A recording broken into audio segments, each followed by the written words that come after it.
Hi, everyone. Sorry about that. It's Adam Mansour from Intellico Networks, and we're going to try that one more time. So today we're going to be talking about zero trust and specifically how work from home has impacted zero trust and what we essentially can do to secure our environments against that. So starting again, we'll just quickly talk about how work from home has changed a few things. We're going to go back to how zero trust is interpreted by vendors. What are the strategic tenets of it? What are some of the issues in that design, and specifically how we can actually overcome some of these fundamental limitations in analyzing network traffic with a new approach. So let's start off with what is zero trust. Zero trust is established by an analyst named John Kindervag back in 2010, where we were looking to adopt a new methodology for inspecting network traffic. A lot of devices, bring your own devices, were coming into internal networks. And for many years prior to that, you had this model of trust on the inside and untrusted traffic coming from the outside. So external threats, attacks on email, web servers, things of that nature. And the concept that your internal network was what needed to be protected, right? The trusted zone. Kindervag's tenets were really that the network needed to always be treated as hostile, that internal and external threats exist, and that every device, user, and network flow must be authorized. And that's a key word we're going to lean on today to talk about what trust really means. In this case, he meant authorized, but then also inspected by these network traffic tools. Later in life, Kindervag became the field CTO at Palo Alto Networks, a next generation firewall and security company. And for many people, this was interpreted to mean that all traffic between your resources, client and server, needed to be inspected, right? And that the device state and the user identity was supposed to be part of a broader policy to inspect this traffic. Now, if you look at this today in 2020, there's a number of new terminologies that are applied or acronyms that are applied. Sometimes you hear the word SASE, ZTNA, Zero Trust Network Access. And the concept is that obviously during the pandemic, there's been an extended work from home. And many people are wondering how to protect their cloud environment as well as their data center from unauthorized network connections. Now, there's a few concepts here. This may be applied differently by different vendors, but the tenets are very close to the same as Kindervag's original premise, which was that you want to be able to authorize network connections to the cloud based on things like user, device, potentially location, are they in the country that we trust, et cetera. And this assumes that trust lowers the attack surface considerably when dealing with network-based attacks. And in some cases, they even postulate that it's endpoint-based attacks, viruses and malware, ransomware, things like that. Now, the security brokers that are designed to inspect this traffic really have a couple of different things, right? Is this the right user? Maybe we need multi-factor authentication. Are they on a trusted device? Is this a domain device? Bring your own device. Are they coming from a trusted location? Is the content secure? And we're going to focus much more on what the content security is, because we think that's very important to focus on when we think about how this might be misaligned with your expectations. So when customers hear this information, I think they typically assume the following things. And we want to make sure we debunk some of the existing notions that we hear constantly coming back from clients about this particular architecture. First, people assume that by setting up this type of design, by inspecting traffic between the workstation and the cloud and the server, that they're going to be able to stop ransomware. And we're going to take ransomware apart in a brief second and just look at how that is actually designed to avoid being prevented by tools like this. Second, that bad guys are going to stay out, that we have this kind of authorized device and nothing can communicate with my network if it is not authorized. There is no manipulation of this, that it's a core foundational element that comes first, is that you have to log in order to do stuff. And we're going to look at how logging in, whether it's with triple factor, 15-factor authentication, you're still going to have the concept of ransomware still apply to you. And then lastly, when you look at what you think you can see with these tools, what kind of visibility you're going to get, people always assume that they're going to see what's transferring in and out of their organization. And in meaningful ways, that's not necessarily the case, right? So we're going to go through the fundamental flaw in what trust versus inspection really means, right? Trust implies that we're going to look at who somebody is or where they're coming from. Inspection is looking at what they're doing. Full disclosure, last Tuesday, my colleague Sean Hiddle went through this and I stole 2 of his slides, so thank you, Sean. A deep dive from working from home and investigating ransomware specifically. So he's going to go into all the different parts in that webinar. So if you want, check that out as well on Bright Talk. So I'm just going to focus on the red zone here, this little square, because there's a lot more to ransomware than just simply the Trojan that downloads stuff. But the command and control, the network traffic, the download, those are the elements that the network still is responsible for preventing, right? And so when we look at zero trust network access, or we look at the network inspection that's required to stop this, we need to understand specifically when it can and when it can't help us, right?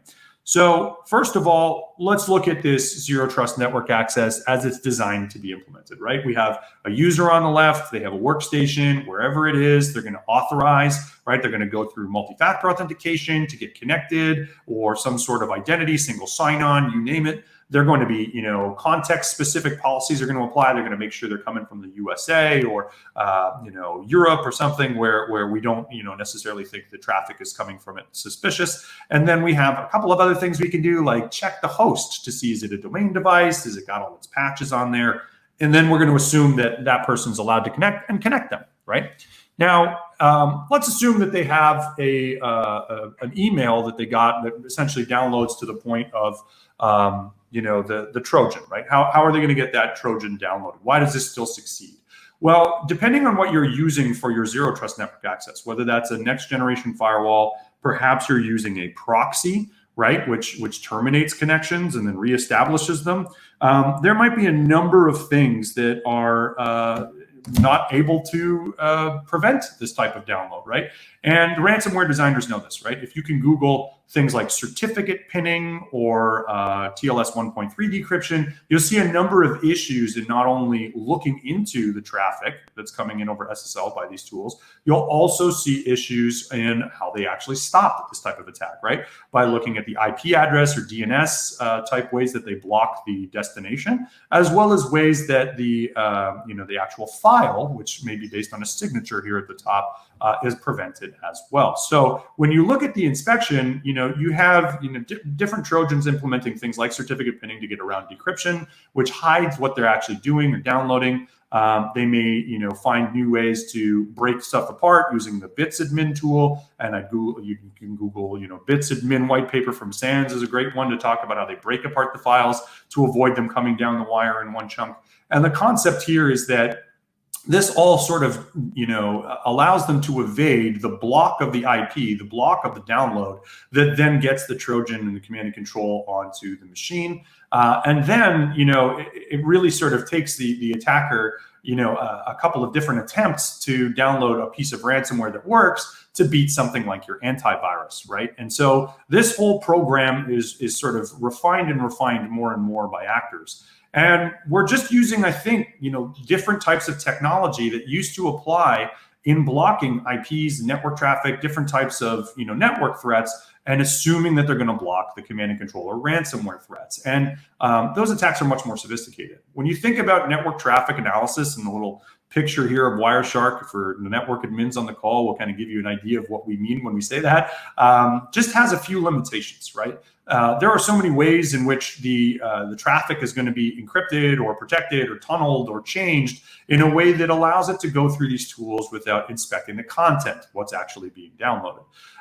We also have new transfers and new encapsulation tools, so it can't always collect it because it's not always going to be there, right? You may not have the packet capture or the proxy or whatever it is on the transaction. You may not be able to decrypt it or look at the actual downloads, etc. And you may not be dealing with an IP address, a DNS, or something that's very easy or simple to block as a result, because you may not be able to see those things. And so when you look at that approach, it's somewhat limiting in terms of how you deal with that particular problem, which is exacerbated when you think about work from home. In a work from home environment, you have a ton of smart devices, maybe not the smartest users, right? You have a ton of, different things such as smart fridges, smart lights, your children are at home and they're, downloading new ways to crack the latest video game. And so, when you think about the outbound traffic, right, that goes towards your office, you're still using that trust model to defend the crown jewels in the cloud and in the data center. And you're right to assume that those are more important, maybe sensitivity-wise, than what your workstations are in the overall scheme of things. But you must be conscious of the fact that that network inspection is typically only one way as a result. You're only really looking at what's coming in outbound. All the attacks and other things that are hitting your workstations that are now in work from home from the side, that inbound inspection, well, that's not really performed by one of these proxies. And as we mentioned earlier, it is this kind of command and control. It is this type of access that the attacker depends on, and why we see such a dramatic rise in ransomware. Because as work from home starts to issue devices to go to the house, the devices that are there, the trusted endpoints that are sitting on the home network, are not being inspected in inbound connection or activity to a very deep degree.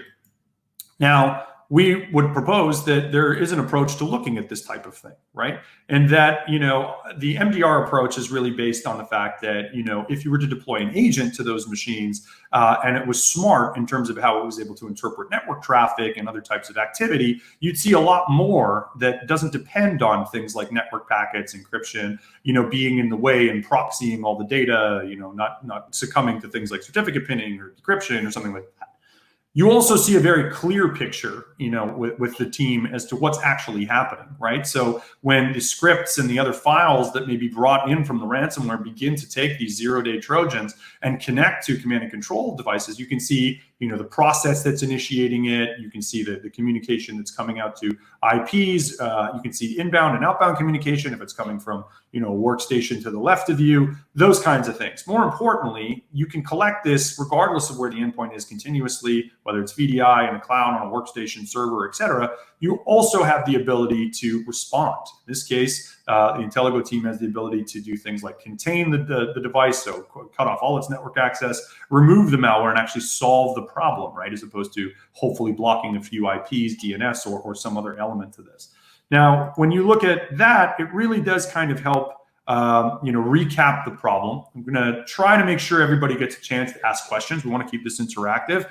Feel free to fill out the questions. They are anonymous. The Q&A here on the side of Bright Talk to give yourself a chance to explore some of the ideas we just briefly talked about. But just to recap, we've got zero trust today that is not necessarily where the tenants began. The network inspection and the other tools and protocols are well known to attackers. They're part of a bigger security strategy. But I think the assumption is that these issues are really exacerbated by work from home, that we have a different approach to looking at where something came from. There's different containment methods and blocks that we have to implement to sort of neutralize these threats instead of giving them 1,000 shots on net. And that, identity, authentication, and all those other things, don't presume that you're not going to get a phishing email that's going to script the control of the machine, right? Those are not things that depend on initial access, right? And just as a resource, just a shameless plug here, we did, this is part of a larger series in Work From Home where we're talking about different best practices in terms of dealing with the changing needs of working from home and the types of tools and processes that you have to put in place that impact your infrastructure now as you look to sort of maintain a work from home and back to work sort of process throughout the pandemic, as well as a few ways that you can help protect your employees with MDR. So I'm just going to jump right into it. Feel free to ask me anything at this point. I will end the slideshow and show you my face. All right, we got a question here. Are you saying my firewall and proxy don't work? First off, I'm not here to offend anybody that has purchased a proxy or a firewall or both, right? These are tools that were used fairly ubiquitously throughout, the history of cybersecurity to prevent against, botnet scanning and network attacks and things like that. However, there are limitations in those tools.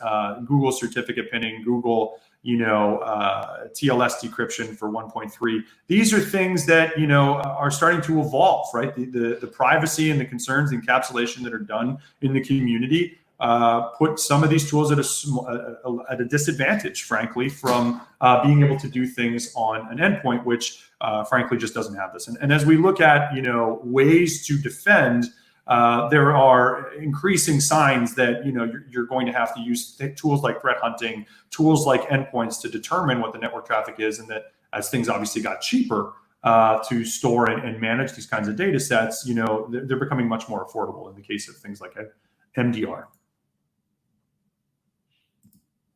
Great question.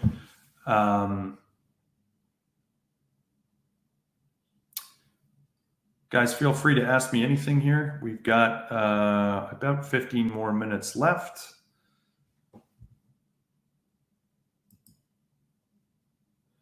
So you're saying my proxy cannot decrypt TLS traffic. This is a great question. I think that, there are obviously stages to ways different tools can do decryption. Why do you have to do decryption? Let's first analyze that part of the question, because it's important to understand why you need to look into encrypted communication when you're doing inspection for things like malware or file inspection, URLs, sandboxing, whatever. Encryption is encryption, right? It hides the communication that's going on through the network, right? Without being able to look into that packet, you're not going to be able to potentially reassemble files or look at URLs even, or things like that are inside that communication that might be malicious, it may or not be. And so there are different approaches. If you use a inline inspection, next generation firewall, whatever you want to call it, you may have a man in the middle, right, where you're trying to issue a root certificate from your trusted environment and replace the trust on the client for the end server they're trying to communicate with, and that gives you the ability to look into the payload. You'll see all kinds of forum discussion about the performance impact from that on these tools. But it's an essential part of being able to detect and block files or URLs that are coming on there, which is a huge part of Trojans and ransomware. On the other side, you have a proxy team, right? The proxy kind of predated the next generation firewall. You see it kind of coming back, right? You hear words like GRE tunneling and all these other technical networking terms, which really talk about the kind of the method that they're using to inspect traffic, which is that they create a new connection to the server on behalf of the user and don't try to break it apart, right? They end it and they restart it. And that gives them an advantage over things like decryption, where something like TLS 1.3 is very difficult to decrypt. They're not using a man-in-the-middle type technology to do that. However, both technologies, both methods still suffer from things like certificate pinning, where the client will actually investigate the end connection that they're trying to make and the certificates they're in, and therefore they can maintain that tunnel because those tools, neither approach can really decrypt that type of traffic. And so you see, a few case examples, and you can Google them, Trojan certificate pinning. That'll give you a lot of examples of these types of malware that utilize this method to try to get around it, right? And we're going to see that, I think, more and more as time goes on. What you also see is that even if you were to decrypt, you don't get the whole conversation, right? There's a lot about the decryption that gives the tool the ability to inspect, but then you still have the 0-day problem, the inspection problem, which you solve typically in those environments via sandboxing and a round trip of signatures and things, where what you actually see on the wire you can block once you have kind of a much simpler way of identifying this file as bad. They're not going to, on the wire explode the file and say it's malicious behavior and kill it. They have to upload it to a sandbox, get the signature back and do that. And basically the ransomware providers know how to build it as a service now to dynamically do that, over and over and over and over and over again, so that, that file does eventually make it to the destination, and they can successfully exploit. Now, you'll hear the word dwell time. People think, how often is this happening? How long does this take? They could be at this for months, right? And they do specialize, they do break apart into teams to be able to focus purely on phishing you, purely on getting the Trojan in, purely on designing the ransomware. So you have this kind of coordinated effort to make sure that these processes succeed in your environment. And so your best approach is to not just rely on prevention tools like firewalls and proxies, but to invest in something that allows you to do the threat hunting, or in our case, outsource the threat hunting, a complex job where you have to look at this type of thing every single minute to make sure that any suspicious activity is found and neutralized before this long activity of trying to breach your entire infrastructure gets underway. I hope that answers the question. Do we have any more? Talked about detection and response. You already have an EDR. What are you saying has to be added? It's a great question. I think a lot of people that are buying endpoint protection platforms or an upgrade to their antivirus will see, a feature, EDR, endpoint detection and response, tacked onto the end. And in large environments, your big banks and government institutions, you probably have a security operations center with a fairly talented set of security individuals who are dedicated to the process of utilizing the raw data, the information about the events and the network traffic, the pictures like I showed, that they will study day in and day out to find out if there is a unknown attack that has come into the environment and is dwelling, is sitting there. And so looking through that data and is not a function of the antivirus feature for EDR, right? Just having the technology EDR does not give you the benefit of analyzing the data, finding the issue, and removing it, right? So even if they give you the capability to act and they give you the raw data to study, unless they're sending you an alert, most IT teams in the small to medium category are not necessarily going to, dedicate an entire resource or more to investigating this raw data, finding and stopping these attacks. So in order to benefit, the world of managed detection and response exists, what we're saying needs to be added is a coordinated effort to review with threat hunting, which is the process of finding new tactics and techniques, analyzing the raw data to find out if there are things that have bypassed the prevention tools, which is the lion's share of how these ransomware attacks are becoming successful, not just disabling antivirus, but evading it as well. That the components in the attack aren't being stopped at the email gateway, they're not stopped at the workstation, and they exist long enough for somebody to take control of them and try these zero-day things. And managed detection and response is there to study this activity, find these indicators where possible, and then terminate this type of communication.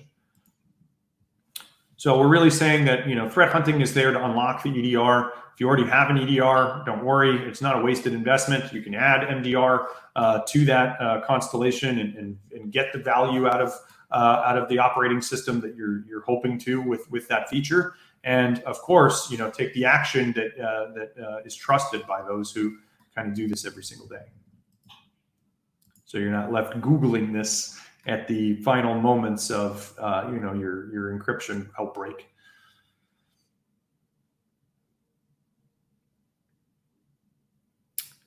We'll take a quick pause here and just plug the next webinar that is coming up on our 2021 predictions. 2020 has had a lot of changes. 2021 is no different. We're expecting a lot of new and different tactics to come out, and we'd love to share our thoughts with you. So our next webinar will be on Bright Talk here, and is really about our 2021 predictions. We hope you tune in for that, and I hope this was beneficial. We're also really hoping that you'll give us feedback. We do get great feedback from these webinars. Don't be shy. Tell us what's on your mind. Rate us fairly. We really want to understand whether this was helpful to you, whether there was value in what we presented, what you liked, what you disliked, what you'd like to see, so that we can, be present and be useful for you.